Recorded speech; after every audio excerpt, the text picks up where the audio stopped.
क्या ज्वेलरी है ना?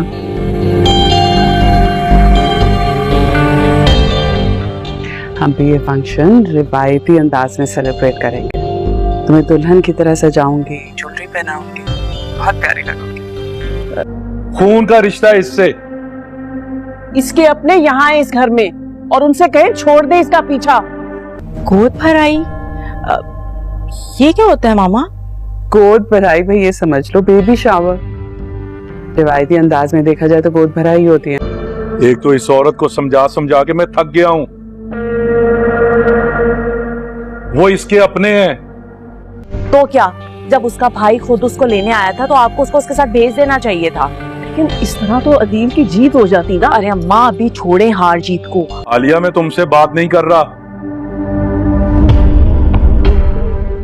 बेटा अगर अदील भाई चाहते हैं कि तुम कुछ दिन उनके पास जाके रुको तो तुम्हें जाना चाहिए।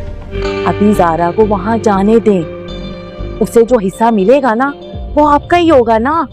समझें इस बात को। अमीर होने का सोचें।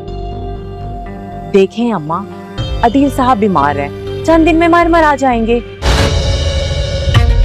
सारा के अब्बा के पास करोड़ों की जायदाद है। अभी जारा को वहां जाने दें। उसे जो हिस्सा मिलेगा ना वो आपका ही होगा ना। अदील भाई बहुत बीमार है बेटा। ऐसा ना हो कि अभी तुम ना जाओ और बाद में तुम्हें पछताना पड़े। मुनीर साहब को ये लगता है कि अदील बीमार है तो अदील साहब के पास उनकी बेटी को होना चाहिए। तो यही बात ये सारी साजिश ना अदील की है। सारी जिंदगी तुम्हें सीने से लगा कर रखा, अब तुम्हें मुझसे अलग करना चाहता है। बेटी कैसे उठाकर उस शख्स को दे दूं। यहाँ पर मुनीर साहब को गुस्सा आता है और आलिया बेगम से यही कहते हैं कि मैं तुमसे बात नहीं कर रहा हूँ, मैं अपनी बेटी ज़ारा से बात कर रहा हूँ। उसके बाबा की तबीयत ख़राब है और वो की तबीयत अच्छी नहीं है, तो लिहाजा कल के दिन आकर अगर ज़ारा इस बात को लेकर अरमान करे तो इससे बेहतर ये है कि वो अपने बाबा के साथ जाकर कुछ वक्त गुजार ले, उनकी खिदमत कर ले, उनकी दुआएँ ले ले। शायद इस तरह करने से अदील साहब की तबीयत संभल जाए और वो ठीक हो जाएं। ये बातें जब ज़ारा को समझाते हैं तो ज़ारा को तो समझ आ रही हैं अपने अंकल की बातें, मगर आलिया बेगम ये हरगिज़ नहीं चाहती। यहाँ पर जब रेहान भी यही चाहता है कि, और उसने तो अपने बाबा से वादा भी कर लिया है कि वो ज़ारा को घर वापस लेकर ज़रूर आएगा। तो इसी सिलसिले में जब हादी से बात करता है तो हादी उसको कहता है कि दुनिया में एक ही शख्स है जिसकी बात को ज़ारा नहीं टालती और वो है मोमानी जान। तो जब मोमानी जान का नाम सुनता है रेहान तो वो कोशिश करता है कि वो ख़ुद घर पे आए और आकर ज़ारा की खाला के साथ इस बारे में बात करे। तो जैसे ही रेहान घर में आता है तो अपनी आदत से मजबूर आलिया बेगम रेहान को भी बातें सुनाकर घर से चलता करती हैं और ज़ारा को इमोशनली ब्लैकमेल करती हैं और उसे यही कहती हैं कि तुम्हारे बाप ने जब तुम्हें उसकी ज़रूरत थी तब तो मुड़ कर नहीं देखा और मैंने अपने सीने से लगा कर तुम्हें पाला है, और क्या मैंने तुम्हें इस दिन के लिए पाला था कि तुम मुझे छोड़ छाड़ कर अपने बाबा के पास चली जाओ। उसके बाद तुम्हारी मर्ज़ी है, अगर तुम फिर भी जाना चाहती हो मुझे ठुकरा कर, मेरे प्यार को ठुकरा कर, तो ठीक है तुम जा सकती हो, लेकिन ये बात याद रखना कि तुम्हें अच्छी तरह पता है कि मैं तुम्हारे बिना रह नहीं सकती और मैं ज़िद की भी पक्की हूँ। अगर एक बार तुम मुझे छोड़कर चली जाओगी तो मैं तुम्हें दोबारा अपने घर में आने नहीं दूँगी। तो ज़ारा मजबूर हो जाती है अपनी खाला से, क्योंकि वो बेहद प्यार करती है अपनी खाला के साथ और उन्हीं को अपनी माँ समझती है, तो अपने भाई को जाने से मना कर देती है, इनकार कर देती है। रेहान को खाली हाथ लौटना पड़ता है। रेहान बहुत ज़्यादा परेशान और उदास होता है, क्योंकि रेहान को लगा था कि उसकी खाला में इतनी तमीज़ और इतनी इंसानियत होगी, मेरे समझाने पर वो समझ जाएंगी, लेकिन पहली बार रेहान का सामना हुआ है ज़ारा की खाला के साथ, तो लिहाजा बहुत मायूस होकर रेहान तो वहाँ से चला जाता है। लेकिन महरू अपनी अम्मी को समझाती है कि अदील साहब बहुत सख्त बीमार हैं और आज है या कल अदील साहब का इंतकाल हो जाएगा और उनकी करोड़ों की जायदाद है, उसका अकेला वारिस रेहान बन जाएगा। अगर आप ज़ारा को वहाँ नहीं भेजेंगी तो आप अमीर कैसे हो पाएंगी। ज़ारा को इन दिनों में अपने बाबा के पास होना चाहिए ताकि उसको अपना हिस्सा मिल सके, और उसने अपना हिस्सा लेकर कहाँ जाना है, आप ही के पास आएगी, तो इस तरह आप अमीर हो जाएंगी। तो महरू की ये बात समझाने पर फिर से आलिया बेगम की मुंह से लाल टपकने लगती है, क्योंकि लालची इंसान तो वो है ही। तो इस बात को लेकर अब उसकी रातों की नींदें हराम हो चुकी हैं, उनको नींद नहीं आ रही और वो ये सोच रही हैं ہیں کہ کیسے میں اس بات کے لیے راضی ہو جاؤں اور کسی طرح سے زارا کو عدیل صاحب کے پاس پہنچا دوں۔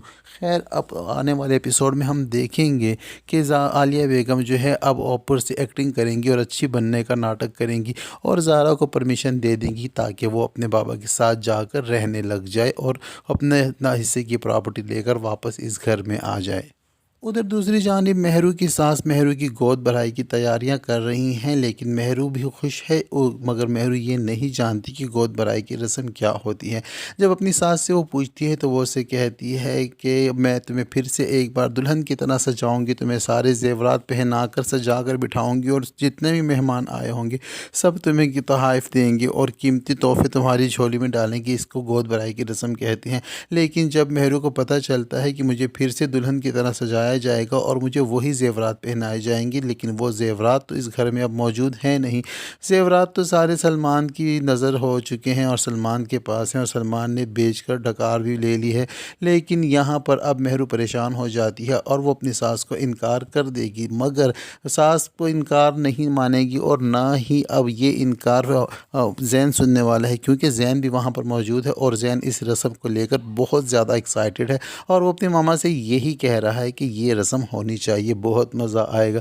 خیر اب دیکھنا یہ ہے کہ مہرو کس طرح اپنے آپ کو بچاتی ہے اس رسم کی ادائیگی سے اور کیسے زین کو مناتی ہے۔ ادھر دوسری جانب جب منیر صاحب ایک بار پھر سے زارا کو سمجھائیں گے اور کہیں گے کہ تمہارا فیصلہ جو ہوگا میں وہ مان لوں گا، مگر میرا مشورہ یہ ہے کہ تمہیں ان دنوں اپنے بابا کے پاس ہونا چاہیے، تو اب یہاں پر عالیہ بیگم بھی ان کا ساتھ دیتے ہوئے زارا کو پرمیشن دے دیں گے اور عدیل صاحب کو اطلاع دی جائے گی یا ریحان کو اطلاع دی جائے گی کہ آ کر زارا کو لے جائیں۔ تو جب باپ بیٹا یا صرف بیٹا لینے زارا کو آئے گا تو یہاں پر پھر سے ہونے والا ہے بہت بڑا ڈرامہ، کیونکہ عالیہ بیگم بہت بڑی ڈرامہ باز ہے، وہ کوئی بھی وار خالی نہیں جانے دیتی اور ہو سکتا ہے کہ پھر سے کوئی بکھیڑا کریں یا کوئی ناٹک ایسا کریں کہ عدیل صاحب اس کو کچھ رقم ادا کر دیں، کچھ پیسے دے دیں، کیونکہ ٹیزرز میں بتایا جا رہا تھا کہ عدیل صاحب آتے ہیں اور اس کو 1 کروڑ روپے کا چیک دیتے ہیں، جو کہ دونوں ماں بیٹیاں لے کر بہت زیادہ خوش ہو جاتی ہیں اور زارا کو وہ اپنے ساتھ لے جاتے ہیں۔ اب دیکھنا یہ ہے کہ کیا واقعی یہ آنے والے ایپیسوڈ میں ہونے والا ہے۔ خیر اب جو بھی ہوگا یہ تو آنے والے ایپیسوڈ میں ہی پتہ چلے گا۔ اب تک کے لیے اتنا ہی۔ ویڈیو پسند آتی ہے تو ویڈیو کو لائک اور ہمارے خان ڈرامہ ریویو چینل کو سبسکرائب کرنا ہرگز نہ بھولیں۔ اب تک کے لیے اتنا ہی، ملتے ہیں نیکسٹ ویڈیو کے ساتھ۔